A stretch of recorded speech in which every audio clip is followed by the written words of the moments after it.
Imagine a situation where you are locked in a room with P. Diddy, who is holding 1 gallon of baby oil in one hand and a chainsaw in his other hand. But in that same room, there is also a 3-meter tall lion who is pointing an AK-47 at you. And I also forgot to mention that you are currently tied to a chair with titanium chains. So in this situation, death is probably certain. However, there are people out there who are so lucky that they can actually survive these impossible situations. The luckiest people who survived the impossible by the Pain Explainer. Stephen McCormack. Stephen, an experienced truck driver from New Zealand, was working on his truck. He was positioned between the truck's bumper and the trailer when something crazy happened. He slipped and fell. Oh my god, what an actual crazy occurrence. He slipped and fell. He slipped and fell. Oh my god, I can't believe that happened. Bro, what do you mean a crazy occurrence? He literally slipped and fell. I slipped and fell the other day. Like, it's not that hard to slip and fall. I could do it right now if I wanted to.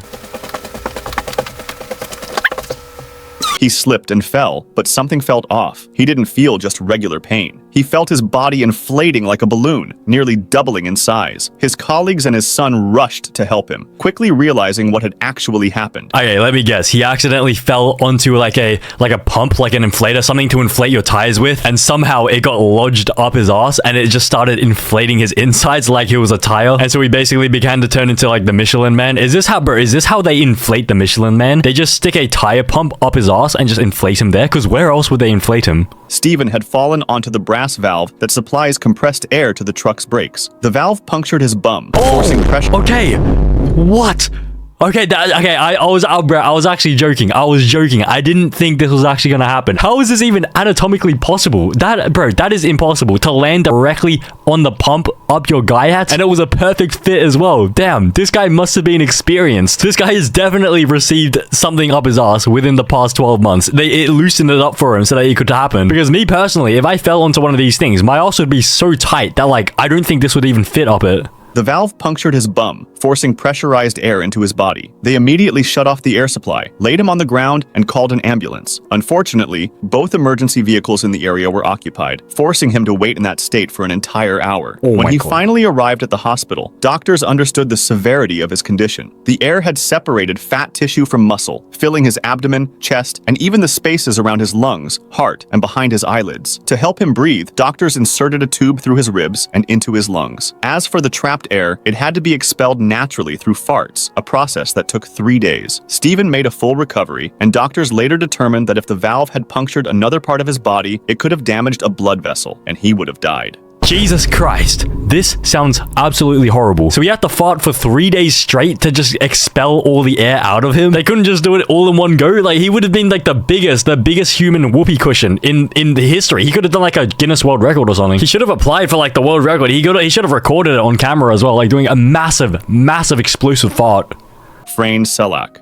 Frane Selak is an elderly music teacher from Croatia, and he's both the luckiest and unluckiest man on earth. His first crazy experience happened in 1962 when he was on a train. A fault in the tracks caused the train to derail and plunge into the freezing river below. Most passengers either died in the crash or drowned in the submerged train, but Frane miraculously survived with only a broken arm and managed to swim to shore. In 1963, just a year after the train incident, he was on a small plane when, mid-flight, both engines failed. As the aircraft went into a free fall, a malfunctioning door blew open, yanking Frane out of the plane. Without a parachute, he must have thought he was going to die. The plane crashed into a hill, killing all 19 passengers on board. However, Frane survived by landing on a haystack, escaping with only minor injuries. Bro, what in the Looney Tunes is this? Out of all places to land, he lands perfectly on a stack of hay. Is it, bro? This is actually Looney Tunes. But I mean, back-to-back accidents, 1962 and then 1963. At that point, you would just avoid all like, you know, life-threatening situations. Like if this was me, I would never fly a plane ever again. I would never go on a train ever again. But I assume it gets worse.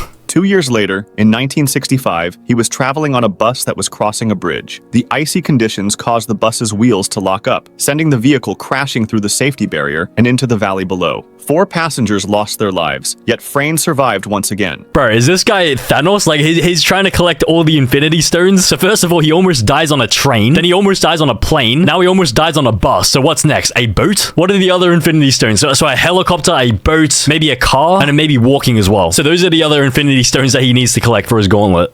After multiple accidents involving public transportation, he decided to rely on his own car, Oh my God, only to find that it wasn't any safer. In 1970, while driving, his engine suddenly burst into flames. Miraculously, he managed to jump out in time and survived. So this is the car Infinity Stone. So what is the next one? It has to be a helicopter, a boat, or something else, like skateboarding, walking. But this wasn't his only brush with fire. 3 years later, in 1973, while driving another car, the fuel pump ruptured, causing yet another fire. This time, the flames were blown directly toward him through the air vents. Despite suffering burns, he once again managed to escape. As if that weren't enough, in 1975, he survived being hit by a bus. Then, oh my God, so that is the walking Infinity Stone. So he was walking and just got randomly hit by a bus. So that is the walking one. So what's left now? It's just a helicopter and a boat. Then, just a year later, he had another near-death experience when his car fell off a mountain road, plummeting 300 feet after a careless driver forced him off the road. The car exploded upon impact, but Frayne managed to survive by jumping out of the vehicle's window mid-fall and landing on a tree. And by the way, he won the lottery in 2003. Okay, you should have said this at the very beginning. Okay, so this explains a lot. So this guy is actually the main character. He actually has plot armor. Like, he is the main character. But he only won the lottery in 2003? Bro, if I was him, like, I feel like after the second near-death experience, I feel like I would have, like, applied for the lottery after that one. Because at that point, you would know that you're just an extremely lucky person. Like, it took him 40 years to actually, you know, do a lottery ticket. He won $1 million in the lottery. Damn. He used the winnings to buy a modest home, a boat, and some real estate. Okay, the boat, bro. Stay away from the boat. The boat is one of the last Infinity Stones that you didn't collect. Joan Murray. Joan Murray was an experienced skydiver, having already completed 35 jumps. It was supposed to be just another routine dive, and as she plummeted at 120 miles per hour, she attempted to deploy her parachute. I say attempted because it didn't open. After multiple tries, she reached for her reserve parachute. Bro, your main parachute doesn't deploy, and so you turn to your reserve parachute, which is just a toaster. How is your reserve parachute a toaster? Of course it's not gonna work. So, bro, this guy's actually cooked. There is no way she's surviving. When your reserve parachute is literally a toaster, there is no way you can survive this. Which, to her relief, deployed successfully. However, another problem quickly arose. She began spinning uncontrollably, causing the parachute's cords to tangle into a knot, rendering it useless. Well, I mean, maybe if your reserve parachute wasn't a toaster, then this wouldn't have happened. She crashed into the ground at 80 miles per hour, and upon impact, she heard a loud crack before losing consciousness. Joan fell into a coma and was rushed to the hospital, where doctors performed multiple complex reconstructive surgeries and blood transfusions. The entire right side of her body was crushed. Yet, incredibly, 2 weeks later, she woke up from the coma and made a full recovery. The reason she survived was just crazy. By pure chance, she landed directly on a fire ant nest, disturbing the venomous ants. In response, they came out of their nests and swarmed her body, stinging and biting her over 200 times. Fire ant venom, known as solanopsin, stimulates the nervous system. The overwhelming amount of it that was injected into her body kept her heart beating until paramedics arrived, saving her life. But I mean, even with the fire ants trying to keep her heart alive, how can you survive being crushed at 128 kilometers per hour straight into the ground? 80 miles per hour, 128 kilometers per hour. That is faster than what we can drive on the freeway in Australia. Going that fast into the ground, because I imagine, like, driving this fast, like, and crashing into someone, you would die from that. Like, even if you do have fire ants in your car, just driving at 128 miles per hour, just, like, going straight into a car, I don't think any amount of fire ants would be able to, like, keep you alive. But maybe the fire ant mound, like, softened the blow as well. Maybe this could have been it. Like, maybe it, like, sort of caught her. What does she even look like? Joan Murray. Oh, and she looks pretty fine. Like, it doesn't really look like she's had too much reconstructive surgery. Margaret Guire.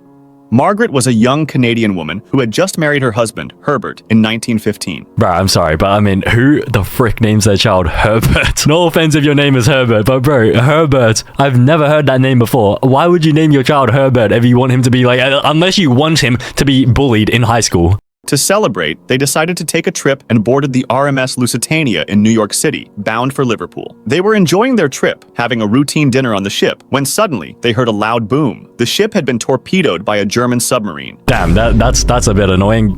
Going on a vacation and then your cruise ship gets torpedoed by a German submarine. Okay, I mean, wait, this was during the war as well? 1915. I think World War I or II was active. Herbert immediately escorted his wife Margaret to a lifeboat, where she was joined by 3 other women and a baby. However, as she looked up, she saw the ship's massive smokestacks above them. But you want to know what else is massive?